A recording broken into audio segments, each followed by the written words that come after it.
je vais vous partager 7 raisons qui prouvent que le no contact agit sur tous les humains. Donc, si votre ex est un humain, bingo. Même si c'est une personne avec une immense fierté, sachez que le no contact va agir sur elle aussi. Et c'est le but de ce podcast. Vous expliquer pourquoi le no contact est si efficace.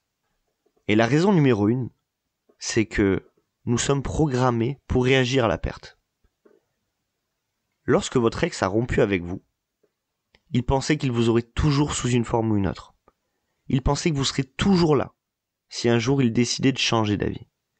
Il n'avait pas anticipé qu'à un moment donné, vous alliez passer à autre chose. Et que eux, pendant ce temps-là, allaient remettre en question leur décision. Car au plus vous allez mendier, au plus vous allez faire de silence radio, où vous revenez comme une petite fleur au bout de 30 jours. Et au plus, il va falloir du temps pour que votre ex se dise qu'à cause de sa décision, cette personne ne vous reverra plus jamais. Et c'est totalement logique. Si vous faites un silence radio, que vous restez 30 jours sans donner de nouvelles à votre ex, et que finalement vous brisez ce silence, vous allez juste renforcer la croyance de cette personne que vous reviendrez toujours, que cette personne est inoubliable, que vous passerez jamais à autre chose, que vous serez toujours cet ex accro qui lâche pas l'affaire. Et évidemment, cette personne se dira qu'elle peut tester librement toutes les autres options qui s'offrent à elle, avec une certitude en tête, c'est que vous serez toujours là si jamais elle change d'avis. Et tout ça, c'est une très mauvaise chose. Comme je vous l'ai dit, au plus vous allez retourner vers votre ex, et au plus ça va mettre du temps pour que cette personne ait l'impression de vous avoir perdu.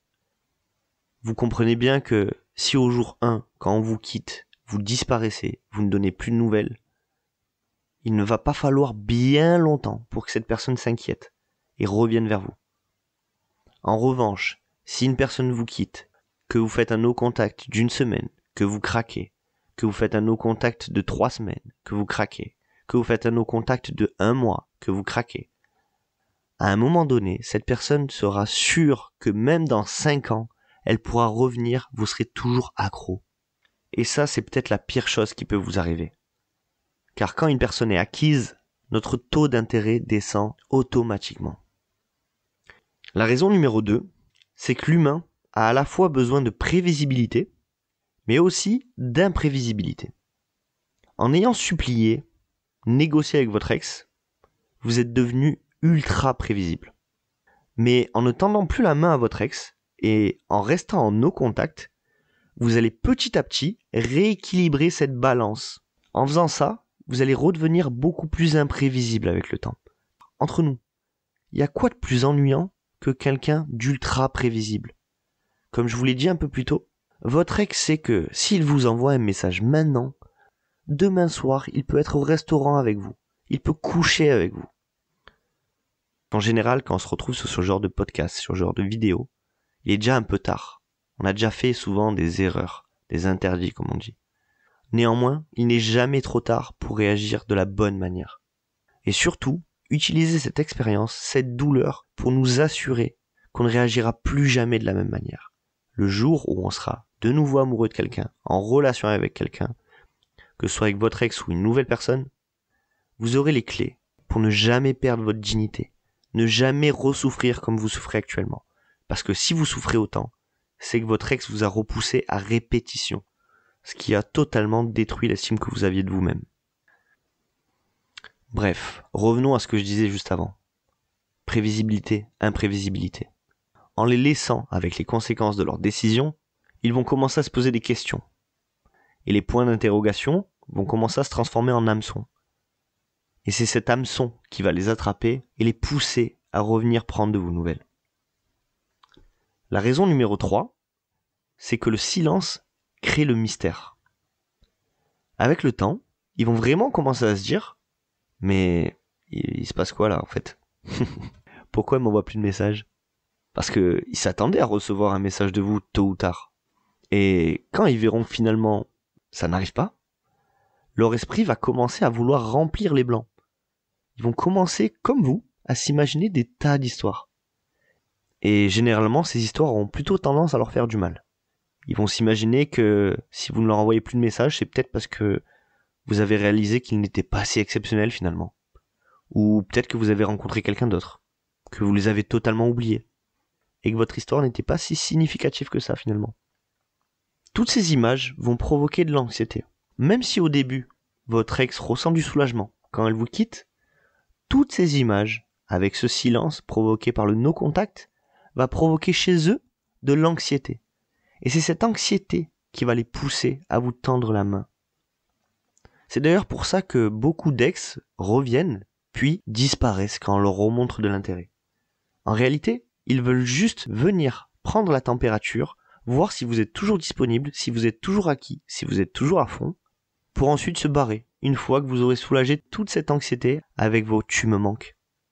Donc, ne prenez pas le risque de faire des silences radio. La raison numéro 4, c'est que la rareté crée la valeur. Et en disparaissant définitivement, vous allez augmenter votre valeur, et donc leur taux d'intérêt pour vous. Laissez-moi vous donner un exemple un peu plus concret. L'eau, c'est gratuit, on est d'accord. Vous pouvez en avoir dans les bars ou les restaurants gratuitement. Ça coule au robinet, et il y en a dans toutes les fontaines. Mais imaginez que demain, l'approvisionnement général en eau était affecté, et que le seul moyen qu'on aurait d'avoir de l'eau, ça serait au supermarché, s'il en reste. Forcément, à ce moment-là, ça va beaucoup plus vous occuper l'esprit. Vous allez vous inquiéter d'avoir assez d'eau pour toute la journée, d'avoir assez d'eau pour toute la semaine. Vous deviendrez prêt à dépenser beaucoup d'argent pour vous acheter de l'eau, pour être sûr de ne pas mourir de soif. Et c'est ça que je veux que vous compreniez. Souvenez-vous, la rareté crée la valeur. Et votre valeur va créer de l'intérêt. Et c'est cet intérêt-là qui va rendre beaucoup plus susceptible le retour de votre ex. La raison numéro 5, c'est le respect. Votre ex sait que vous l'aimez. Votre ex sait que vous ne vouliez pas vous séparer. Et en vous abstenant de les contacter, et en respectant leurs décisions, leur respect pour vous va augmenter.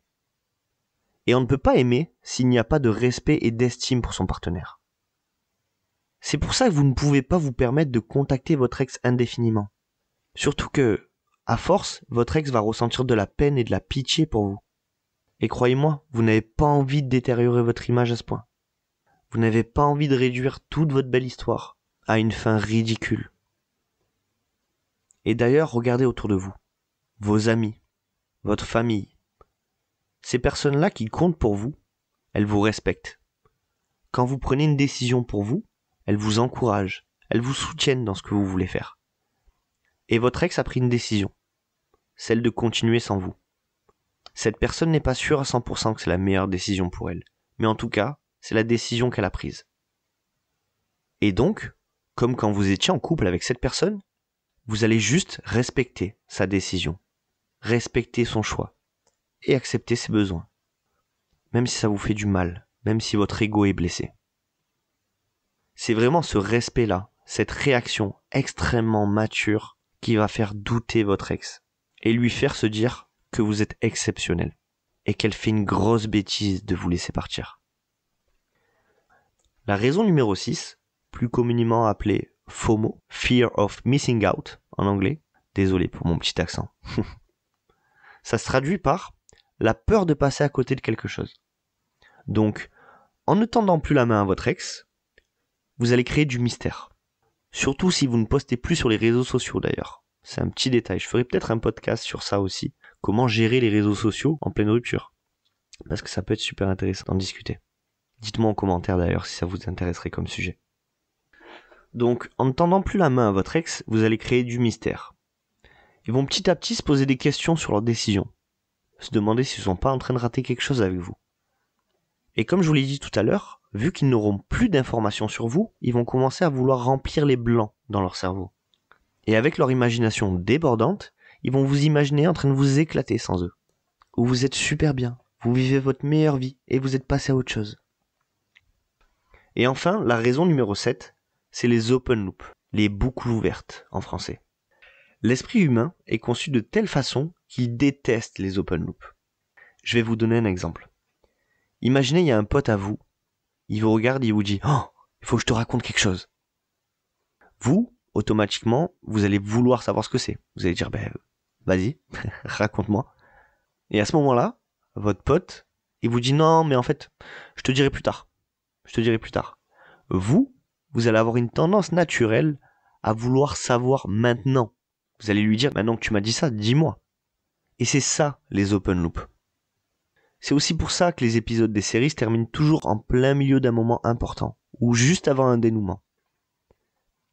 Et c'est exactement ce qui se passe dans le cerveau de votre ex quand il s'attendait à vous voir revenir et qu'au fil des jours, au fil des semaines, au fil des mois, il ne voit plus le bout de votre nez. Votre ex s'attendait à ce que vous reveniez encore et encore, et finalement, il se retrouve dans une boucle ouverte, où il réalise qu'il n'aura plus de nouvelles de vous. Parce que vous, de votre côté, vous semblez bien avoir avancé. À ce moment-là, sa curiosité va prendre le dessus sur son ego et le pousser à revenir vers vous pour savoir ce qui se passe de votre côté. Car étant sûr d'un jour avoir des nouvelles de vous, pris de panique par sa conclusion que finalement ça n'arrivera jamais, il va prendre son téléphone et il va vous envoyer ce message. Et ce qui est puissant à ce moment-là, c'est qu'il va vous envoyer ce message avec l'incertitude que vous allez répondre. Ce qui va provoquer de la FOMO, la peur de passer à côté de quelque chose. Ce qui va augmenter leur respect pour vous. Ce qui va augmenter votre rareté et votre valeur à ses yeux, vous rendant mystérieux et satisfaisant leurs besoins d'imprévisibilité, tout en activant leur peur de vous avoir perdu définitivement.